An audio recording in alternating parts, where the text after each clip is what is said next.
તો હાલ મારા ઘેર પડે ઘણા બધા ચોકલેટ બિસ્કિટ અને પર્સનલી મને બિસ્કિટ એટલા બધા નહીં પસંદ અને સ્પેશિયલી ચોકલેટ બિસ્કિટ એટલા બધા નહીં પસંદ, એટલે મેં વિચાર્યું કે પેનકેક બનાવું.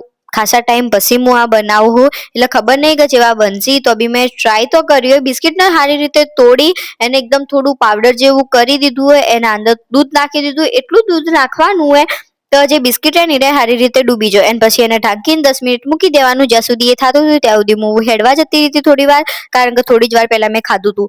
અને એના પછી એને આઈન વગી રીતે મિક્સ કરવાનું હોય જેથી એકદમ બેટર જેવું થઈ જાય. અને પછી એની અંદર અડધી પેકેટ ઈનો નાખવાની હોય. ઈનો નાખવાથી પેનકેક્સ કે તમે જે બી કેક બનાવો ને એ બહુ એકદમ સોફ્ટ બને, એ જાળી વાળી બને.